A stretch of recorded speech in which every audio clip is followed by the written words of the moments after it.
So this is a new trend. It says POV, you started doing 100 kettlebell swings a day because your trainer told you that it's the best way to burn fat fast. Let's see. She claims your stomach is getting flatter, glutes are getting stronger, and your back is hurting less. Are you in? I have a lot to say. All right, let's say it.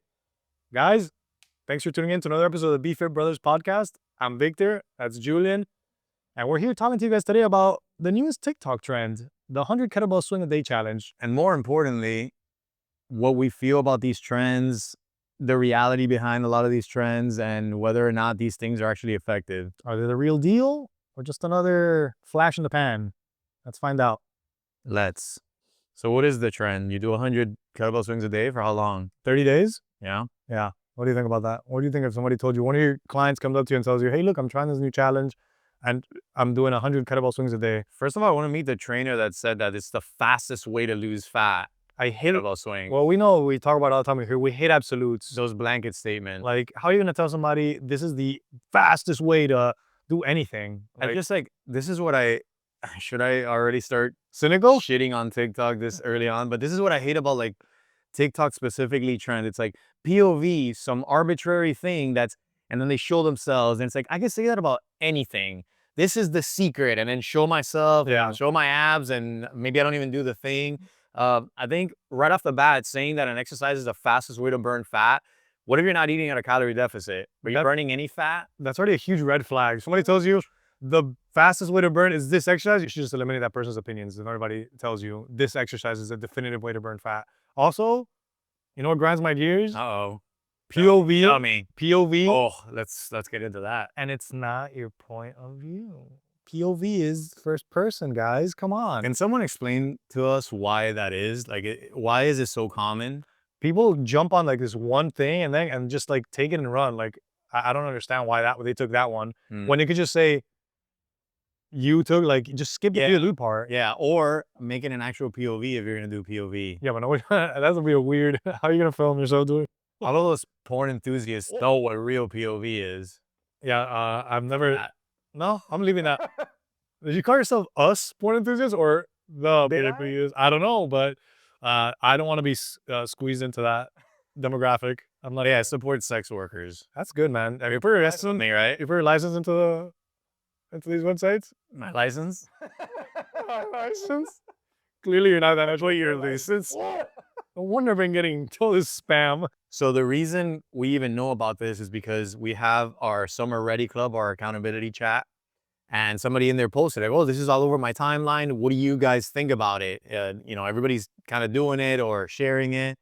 So I guess we should explain what it is. So we already said that it's 100 swings a day, but how did it get started? I guess it's just somebody posted, hey, this is what I'm doing and I'm getting these great results. And then as TikTok trends go, people just started like, oh yeah, I kind of want to try it. I want to try it. It's like a thing that's mostly women from my limited knowledge. My question to that would be, did a trainer actually tell this person to do that? Or is this the type of thing that lo sacó el culo? Sounds pretty to put that. Yeah, my trainer told me, because if you put POV, I started doing kettlebell swings, like for no reason, under whose authority, you know what I mean? Like, so I don't know if I necessarily believe that a trainer told us. That's the laziest trainer ever. Yeah. Here's what we're gonna do. Yeah, we're gonna do 100 kettlebell swings. Kettlebell swings. Oh no, don't worry. Sign up with me. I'll write you a workout at home. Do 100 swings. All right, the best workouts. Yeah. Just do 50 burpees. It's not cookie cutter. No, you're doing 100 kettlebell swings. Go ahead, knock yourself out.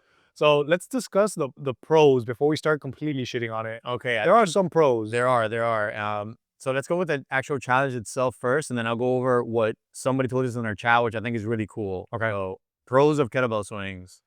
Well, I mean, there's a lot of pros to kettlebell swings if they're being done correctly, including strengthening the lower back, the glutes, hamstrings, building that power with a swing, working on your hip hinge. There's a lot of good things that come. It's a great exercise. Yeah, there's a lot of. We're not here debating whether or not it's a good exercise. The thought of that this is the definitive way to burn fat. There's a lot of good exercises. It doesn't mean, hey, you're gonna do one exercise 100 times every day. What will be the difference between doing 100 squats a day? I guess if you have to be fair, since we're steel manning this argument, a kettlebell swing is a really good exercise to do all the time because it's a lot of bang for your buck. Now, all the benefits that you just said, in one exercise, and cardio aspect of it is one that is also included because it's a power exercise. It gets your heart rate up, so it is a good exercise. We're still doing pros. I just want to jump from a pro. We're still. I got more pros if you need them. Go. I have another one too, but I want to. My biggest pro would be whatever gets you moving, man. Like whatever gets you moving. If you're somebody that's doing nothing, it's better than nothing. 100%. And like we say it all the time, whatever gets you guys up off the couch. If you're a couch potato and you get inspired by this girl and you decide to buy a kettlebell off Amazon and you start doing 100 swings a day, more power to you. Now, be wary. Okay. Because if you're somebody that doesn't lift and doesn't have proper technique, you could be doing more harm than good in the long run. Yeah, we should state that this is one of the most commonly butchered exercises. As gym owners, we see all kinds of exercises, all kinds of people doing them. The kettlebell swing is one of those that you have to have good technique with. So that's one of my main worries, but we'll save that for the cons. Another pro is it doesn't take up any space, right? Yeah, it's just one piece of equipment in a tiny little area. You don't really need any space to do it. Another good thing about it is that kettlebells are very accessible. You can go buy a kettlebell at Walmart, Amazon. You can pretty much get them anywhere, and they're not that expensive. You know, like you said, you only need one. It's not like dumbbells, or you need a pair. You only need one to do your swings. And like we said, it's an easy way to just get started into doing something. One of the girls from our group, from our chat, said that one of the things that was happening with this is that a lot of moms were getting into it because they were saying like, oh, I don't have time for fitness with my kids, and I don't have space at home. But then swing the baby. This kettlebell that's like a sand kettlebell that doesn't mess up your floors and stuff like that. People were using that one, so that's started going viral. They were terrible. So they were always leaking sand. They were garbage. But anyway, the idea being that it doesn't make noise, it's not gonna wake up the baby, it's not gonna take up any space, so that inspired these moms that were sedentary to start working out, which, like you said, that's always a positive.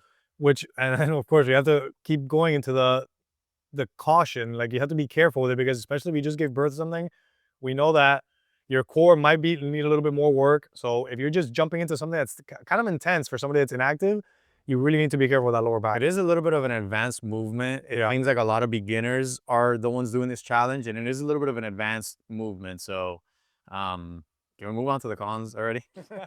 Is there anything neutral you got to say about it? Can we go on there? We're gonna start doing this. These segments, we're gonna call them the good, the bad, and the ugly. We're gonna take a fitness trend. We're gonna tell you the good. We're gonna tell you the bad. And we're gonna tell you the ugly. Is that what we're gonna do? Yep. Just came up with that. I just came up with that idea. Okay, so what are the issues with it? Now we can finally move on to the fun part. Okay, where do we start? Well, the first one that I saw a lot of people complaining, especially on Reddit and like these message boards, can they still call them message boards? On these type of sites is a lot of people complaining about lower back pain, which is very common if you're butchering this exercise. If you're % of Americans experience it. Well, even if you don't already have lower back pain, if you're hyperextending your lower back, when you finish your movement, you're hyperextending, if your hip hinge sucks and you're bending forward, all of these things could start causing issues in your lower back. So naturally, if you don't have somebody guiding you and making sure you're doing it right, and let's be honest, even if you do it right at first, if you get fatigued, your stabilizer starts to fatigue, your lower back kind of starts to take over, it can cause some pain in people that have a lower back that's might be a little weaker. Yeah. Also, quick question: is that all they're doing? They're doing 100 swings and then they're done? I mean, it doesn't say 100 swings plus push-ups. Yeah, that's all they're doing. I think about it. Have you thought about it? It's not. How long would that take you? Like less than 5 minutes? Less than 5. Yeah, you do 20. I feel like I'd be like amped up and like almost like warmed up. Like, yeah, it's kind of a warm up. But then again, of course, I know that for beginners, it's hard and all that. But I mean, that's why it's so like, oh, this is great. It only took me 7 minutes. Oh no, 100%. And if we're going back to the pros for a second, that's the whole aesthetic of these like trends is the nice done quick and the flashy number of like, I did 100 kettlebells in 30 days. These are two like flashy numbers that they're gonna throw on your screen, 130. And it's like, oh, these are nice little numbers to look at. It's not like there's anything special about There's nothing special about it. It's just a nice, it's like the 10,000 steps. It's a nice big number to look at and like, oh, I did 100 of something. There's no like rhyme or reason. Like, yeah. So back to the lower back pain, it could also be that movement just doesn't sit well for you. It may not necessarily be that you have bad technique or that it's causing a lower back problem, although those are fair. But there could be either it just doesn't feel right for your body. I mean, we know plenty of times we have to change exercises for people because whatever that we're doing, whether it's a squat or a hinge, just doesn't feel right for some people. So that could be an issue. And then it could be a weakness issue where your lower back is just weak. So you're either compensating using other muscles, or like you said, you have just improper technique. Which is, if you have a trainer, not this girl's lazy trainer that just does her swing, if you have a proper trainer, they can help you strengthen your lower back or find an alternative exercise that doesn't make you feel this way. I would say my biggest con is that if you're repeating the same thing every day, and I'm assuming you're not doing anything else, maybe some of these people are, but let's assume that you're not. But that's the assumption here, is that they're not. We're assuming here that they're not. Yeah, you're just doing 100 swings for 30 days. Yeah. Yep. You're neglecting so much. Oh no. Like, because you're doing one good exercise, which we already admitted is a good exercise. It's working a handful of muscles. It's working a good amount of muscles, but you're neglecting all the other muscles and all the other foundational movement patterns. And that's where I see the biggest issue, is just doing one thing a day, because you can take one good thing and then you do it so much and so repetitively that all of a sudden it starts to become not so good, because you're overusing certain muscles and neglecting other important muscle groups. Yeah, and you're starting to cause imbalances. If you're working only your posterior, you're going to start to cause imbalances. What about the front of your abs? Yeah, how about push movements? How about vertical pull movements? Like, there's all these movements that you're neglecting. It's the same as if we took my personal favorite exercise, pull-ups. You can do, it's one of the best upper body exercises. So, okay, if you're only doing pull-ups, great. It's an awesome exercise. What are you going to end up like? No chest, underdeveloped chest. You're gonna be all back. You know, legs. Yeah, all these things, you got to take them with a grain of sand. There's no definitive, in my opinion, one exercise that you can do for 30 days and be, oh, that's it. Like, I don't need anything else. Absolutely. I mean, there's a reason why there is an exercise science. There are people that actually study how to put together a good program. And what we know is that it takes work, right? And I feel like all these things are kind of like taking the shortcut of, well, I'm not going to do all that because this sounds and looks a lot cooler. And in their defense, they can go viral on social media. You're not going to go viral on social media for putting together a good progressive overload using all the foundational movements type of program. But you're just not going to go viral. It's boring. Nobody cares about that. Oh, I did a proper strength training program for 32 weeks.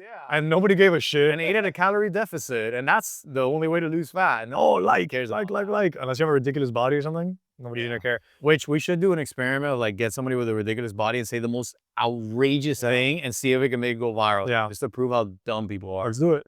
Let's choose you. Aw. I'm not that guy anymore. It's the only nice thing I've said to him, I think, on this whole podcast. The entire podcast. What, 65 episodes today? Stunned me. The other thing I would say about these trends is that people have a misconception that if something is hard, that it's good, especially when it comes to, from my experience, there's always, I think we get one of these puns per.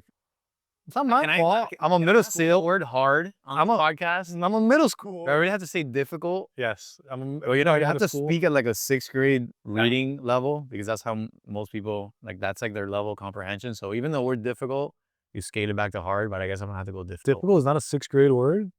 I guess it is. How dumb are 6th graders nowadays? Well, you wanna, if there's an easier, simpler alternative, I wanna say that. Okay. So anyway, but I know our listeners are very smart people, so I was gonna apply to you guys, obviously. But when we go global here, when we hit India, when our Indian population kicks in, we love our Indian population. Always India, the algorithm will take it. Just because something is difficult doesn't mean that it's good or well designed, or, as a matter of fact, we have to constantly educate our clients that you don't have to destroy yourself every time you work out. You don't have to go to the absolute brink. You don't have to risk injury or like chase soreness or be out of breath every time you work out. And I'm not saying that 100 kettlebell swings is hard, but for the people doing it, clearly it is.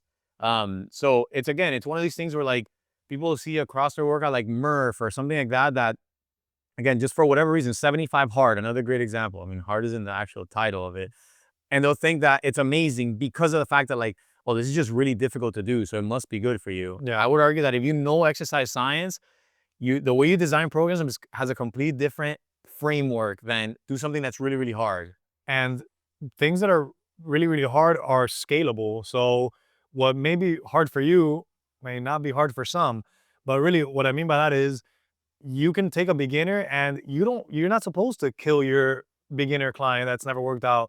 You're supposed to gradually increase the intensity of the workouts to make them, not feel like every time they leave the gym, they're completely destroyed. That's a great point. And to tie it into these kettlebell swings, here's what we would do as trainers if somebody were to come in new, like the avatar, the mom that had kids maybe 9 months ago, and I want to get back into fitness. We would start not with kettlebell swings. I would never do kettlebell swings on day one, would you? Ever. Unless the person is super advanced. So I would start with a simple hip hinge, whether it's a good morning or with a medicine ball, just teaching the mechanics of hip hinging, because we know that it's hard. Yep. Maybe some dumbbells, we'll do an RDL or something like that. Maybe we'll do a deadlift from the floor.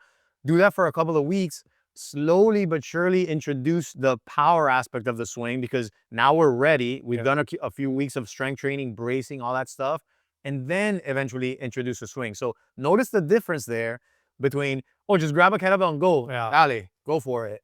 And I have so many questions for this girl. Was she an advanced trainee? Was she intermediate when her quote unquote trainer told her to do this? Is this just homework that they're doing Supplementary? Exactly. Yeah. Are we actually training in the gym and then, hey, go do kettlebell swings at home because it's the fastest way to lose weight? If so, then that's misleading. If so, then what she put there is misleading, because she should have put, as in addition to my strength training routine, I've started doing this. Otherwise, did my trainer just send me home? Yeah, my trainer just, we're not paying them for that. dude, speaking of that, I have a horror story. Some poor girl that I know reached out to me. She's like, oh, I had to fire my trainer because he was, first of all, he showed up high to work every single day. Sorry, on you. What's wrong with that? I mean, there's nothing wrong with that, but noticeably high. Okay. And he would tell her like, oh yeah, go do whatever you want, while he was like eating or like going to talk to other people in his commercial gym.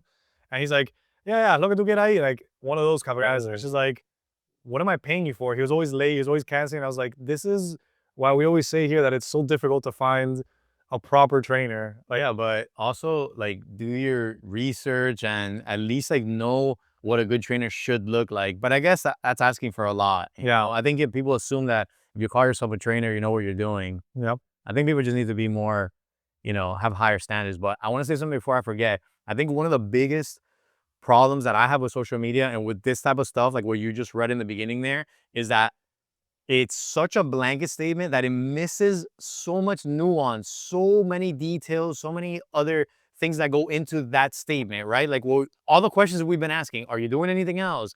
Are you eating properly? Training you? Are you eating at calorie deficit? This didn't say anything about nutrition. It just said, so you put something out like that, and, unfortunately, there are tens of millions of people that don't know better. They're going to take that at face value and say, all I have to do is 100 kettlebell swings a day, and I'm going to burn fat fast. And that's just not true. There's so many inconsistencies with that blanket statement. And I feel like when you and I don't know, when I post something, I feel like I have to write all the nuance because I know better. Like, I can't just write that. Well, what if? It's irresponsible is what it is. But unfortunately, those are the people that go viral. Yeah, I mean, we say here all the time, virality is not for somebody that's doing things properly. Unfortunately, virality is for the wows and the clicks and the simple statements like that. You can't just say, POV, your trainer told you to eat in a caloric deficit and work out 5 to 6 times a week and do your cardio 2 times a week. Like, that's not flashy. Some influencers are doing that, and I feel like it's the ones that like went through all these trends, do all this stuff, and then realized that this is the way to do it. And props to them. There are some creative ways to make like the boring stuff interesting. But I would agree with you. I think the majority, TikTok fitness is just like appalling. Every time somebody sends you something, oh, is this true? What do you think about this? I'm just like, don't get your fitness tips from TikTok. And if you do, like, curate your feed so that it's people that are actually educated and there's nuance in the arguments. Not just a simple blanket statement of, this is, first of all, like we just said in the beginning, if anybody says this is the definitive blank, they're already wrong, because we said there's so much nuance. Unless your definitive blanket statement is something completely like general, like, oh, my trainer told me if I work out 5 times a week and eat at a caloric deficit, I'll lose weight. Like, yeah, okay, that'll believe, but it's not flashy. Yeah. It's nothing new. You're not reinventing the wheel. It really bothers me, this exercise is the fastest way to lose fat. That's just so misleading. So if you want to get technical about it, the only way to burn fat while you're exercising is to do really slow type of cardio, because it's the way your body's actually burning fat. Now, is that what you should do if you want to burn body fat? No, we've talked about it before many times. You should do a combination of weight training so you can put on muscle, cardio because it's good for your health and good for your aerobic fitness. And then more importantly, you could do both of those and not lose a single pound. Eat at a calorie deficit, work on your nutrition. You need those three. I mean, you don't need all three. You could just starve yourself, but it's not effective. So again, you saw how much nuance there is in that sentence. That's not gonna fly well as a trend. TikTok trend. We also haven't even discussed the second half of what she mentioned there. My lower back feels better than ever. My glutes are, what is it? My glutes are growing. Some BS I got. Bullshit. Like, Bullshit. you're gonna tell me, I don't really? believe it. I don't believe, first of all, that a beginner lifter, their lower back feels better after doing 30 straight days of kettlebell swings. I'm just not, I just don't believe that at all. Like, are you kidding me? Like, there's no way. If anything, you're gonna feel worse.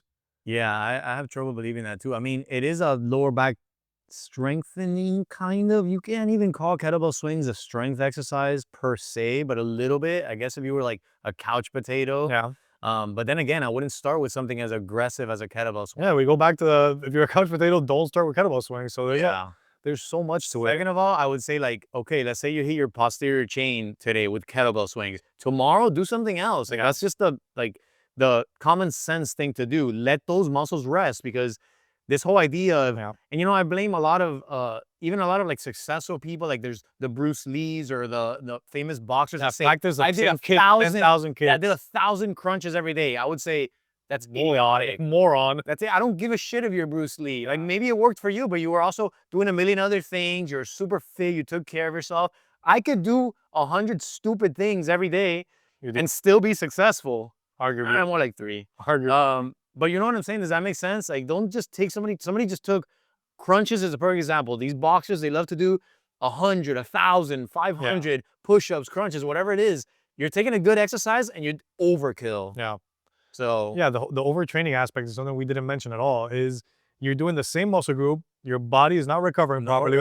No rest. So is it really advantageous, or are you doing more harm than good? But it's so light. I wouldn't call that overtraining, because it's literally this will take 5 minutes. Here's the thing with something like this: is it scalable? Like if you did 100 kettlebell swings with our 97-pound kettlebell, would that be difficult for you? Would you be fatigued after? Yeah. Yeah. So is that something that you can scale? Like, you know what I mean? Can you start with your 20-pound kettlebell, move up to your 50? Yeah, no, it's impractical. Like these moms, they're not gonna buy a 15, then also a 35. A 7. So even worse. So the thing gets worse, because you're doing, as you're improving the movement, as you're getting better at it, as you're getting stronger, you're using the same weight. By day 25, it's not challenging. Yeah. So what are you even doing? Yeah, I mean, there's a lot of problems with it. I think we've made our case already. Those are the cons, right? Did I tell you about the guy that there's a guy on YouTube that did Murph, the CrossFit workout? Those of you who don't know, it's you put on a weighted vest and you go for a 1-mile run. You do 100 pull-ups, 200 push-ups, if I'm not mistaken, and 300 squats with the vest. And then you run another mile, right? So I know that sounds crazy, right? With a weighted vest, that's a lot of work. He did it for 1,000 days straight. And some days he did more than once a day. And that workout is a perfect example where you said, just because it's hard doesn't mean it's good. And we're going to get a bunch of CrossFitters upset. The funny part about the video is that I sat there and watched it with my wife. And of course, I'm thinking, I have my exercise physiologist hat on the whole time. I'm like, why, bro? Why? Why would you do this? Why would you do this? And maybe, you know what? I have some respect for people that are just like, I want to do something really hard and challenge myself mentally. Like a David Goggins that does stupidities, right? Like he'll run ultra marathons every weekend for like 7 weeks straight. Not healthy for you, objectively bad for you, bad for your heart. But whatever, you want to do, oh, I'm mentally strong, cool. But then you see the guy talking and you think he's gonna say something deep about what I've learned after 1,000 days, and he was like, to be honest, I don't really know. I just arbitrarily said, I did it for a year, I wanted to keep it going. I mean, let's see how long I keep this going. Oh, I did it for 1,000 days. Do I feel like I'm fitter? I mean, obviously he has to be in good shape, but there wasn't like a big eureka, wow, that was so inspiring, man, to do.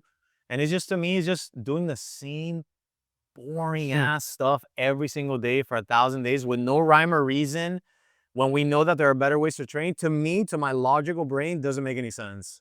I can't fathom why you would, A, want to do it, B, like you said, if there's, at the end, there's no light at the end of your tunnel, if there's no like eureka moment, I feel like you kind of wasted your time. Like you would have been doing, and it's like, oh, this guy's got to be like one of the fittest people, right? He's gonna look amazing. He looked like a guy who works out. You could have done 1,000 days of like Jeff Nippard posted, I think he just did Yes. 365 days of perfect strength Perfect. training. But what did he do? He does a different muscle group every day. Exactly. He's very smart about programming. No one's complaining about that. Eating properly. Yeah. Exactly.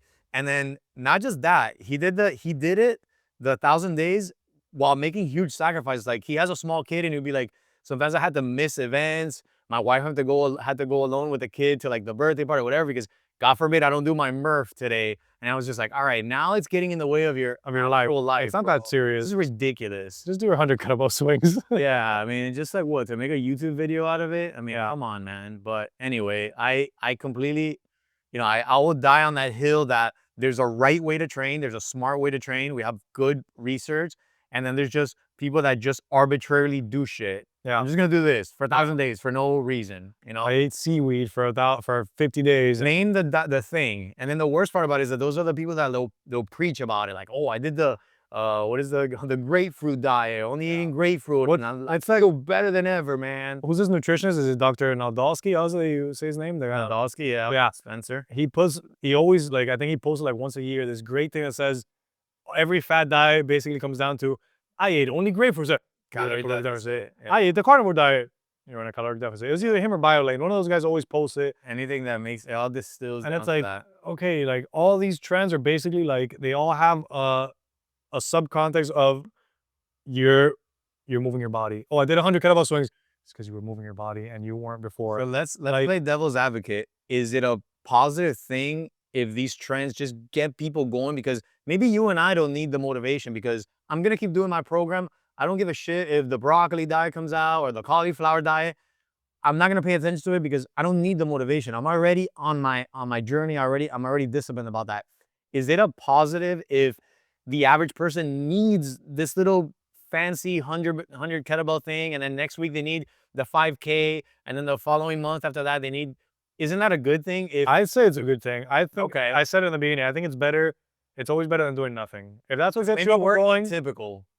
If that's what gets you up and going, then that's fine. That's what you got to do. That's what you got to do. And it is what it is. For me, obviously we said it's not perfect, but if it gets you up and off the couch and you weren't doing anything, more power to you. I guess we appeal to the people that think more like us, that are like, I don't want to use logical or rational because that would imply that other people are not, but they understand that, like, oh, if there's a more efficient way, I'm going to do it that way. Like, I don't like to like waste time. Yeah. So I could put together something that gives me more bang for my buck and I don't have to repeat the same thing. Like, to me, that's just win-win. And I filter out all the BS. It's like I saw this bozo post the other day. I'm pretty sure it was rage bait. You know what rage bait is? No. Let's talk about it. Rage bait. Okay, I can imagine what it is. Okay, yeah. It's you posting something intentionally to get a rise out of people. Inflammatory.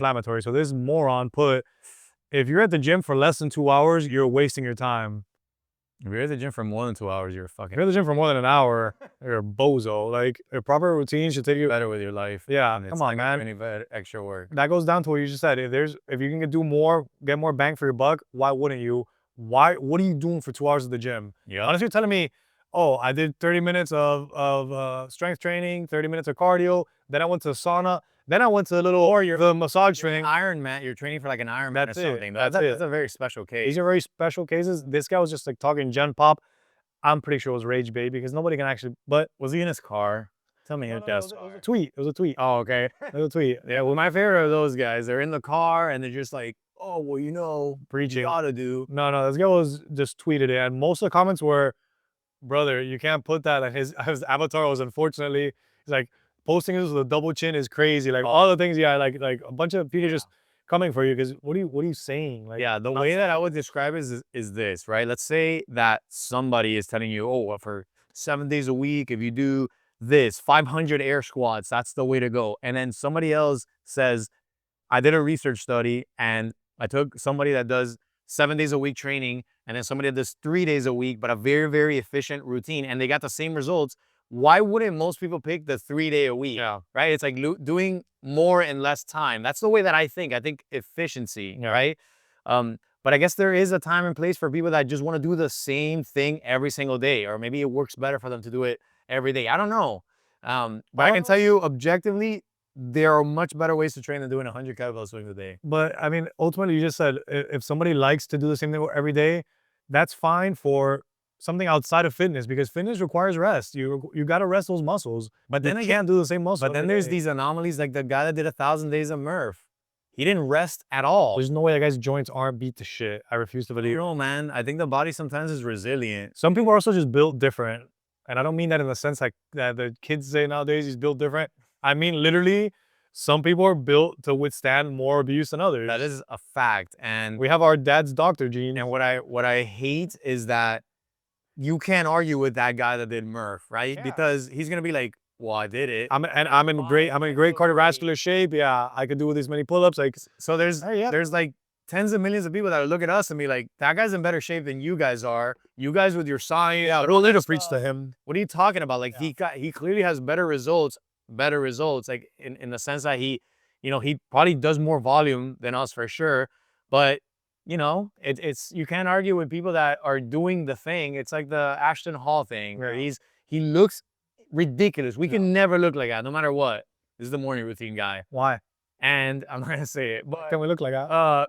But the guy posts the most ridiculous workouts. Like somebody analyzed one of his videos, and his whole getting ready routine took like 10 times as long as his actual workout. His workout, because he puts the time. It'll be like 10:37 starts my my cardio workout. Blah, blah, blah, some little bullshit workout. It literally took like 13 minutes, and now he's like, that's it. He's like back in the sauna doing something different. So I'm like, dude, you look like that, and you worked out for 13 minutes. There's no way. Yeah. But who can argue with him? He looks incredible. I mean, we know genetics is a huge part of the game, and what people are doing behind closed doors is another huge part of the game. Definitely.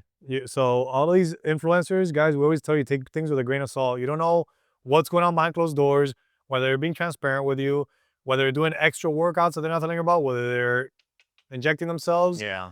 You never know. So all of these things, you got to take them with a grain of salt. Yeah, I think the only thing you could do is keep trying to relay your noble message. I mean, for us as trainers, as experienced trainers, and just attract the right type of people, the people that are not gonna fall prey to some of these.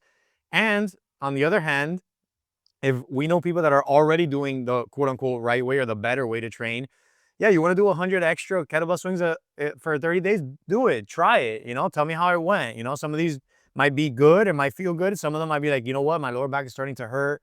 I think I'm doing a little too much, whatever that might be. But I don't have anything against people jumping on train. If you just want to be a part of it because you like being a part of these trends, but you're also doing things properly, like you said, there's no harm, no foul. Yeah, I know a lot of people like that they always need to be part of like a step challenge or a walking challenge or a 5K. And it's like, there's people in the chat doing it right now. More power to you. Yeah, they're working out here and they're doing their 8,000, whatever arbitrary number. Exactly. Now, if you ask me for my professional opinion, I'm going to give it to you straight. I'm going to tell you this is useless, or, there are better ways to do it, but whatever floats your boat. Yeah, we have some small group members that, I mean, it's just like in any other place that does small classes, is you have your set workout for the day, you come into your time, you do it. Some people are choosing to do 2-a-days. Do we recommend it? No, because absolutely not. It's the same muscle group. The workouts are pretty damn intense. Overkill. It's overkill. But if you want to do it twice a day, we're just here like, all right, I guess, like, go for it. Yeah, again, it's one of those things where if you know the science, you'll know that it's not, there's a cap, right? There's a cap to how much I can do. And then what you got to focus on, as you said earlier, is recovery, right? Recovery is arguably just as important or more than the training itself. So some people, they choose to ignore that and just say more is better, more is better, more is better. It's not. But you want to do more?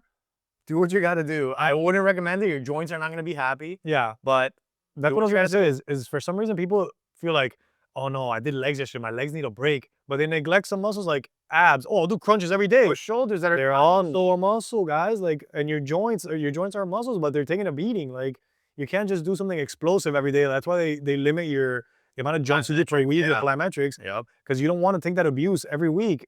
You might be fine in your 20s, but I promise you it's gonna catch up to you. Yeah. I mean, I think we beat a dead horse. If you guys have any more viral trends, I guess, send them our way.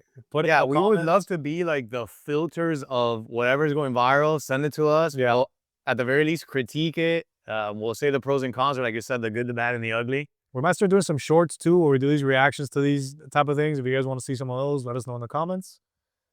Don't text us or tell us in person. Put it in the comments. They still don't do it. You guys still don't do it. Shaggy, put it in the chat. Shaggy, I'm gonna do it. There is a bunch of people there. Oh, great podcast. I my Oh, thoughts. no, like their Patreon My subscribers. thoughts. So, Raggy. Thanks, Ray. Ray, Ali, Lil. It's for the algorithm, guys. Every time you comment on there, it tells YouTube this is a good video. I gotta share it with other people. These guys are all right in our book. Anywho, With that being said, guys, thanks for doing another Brothers podcast. Don't say Italian brain rot. Tung tung tung tung sahur.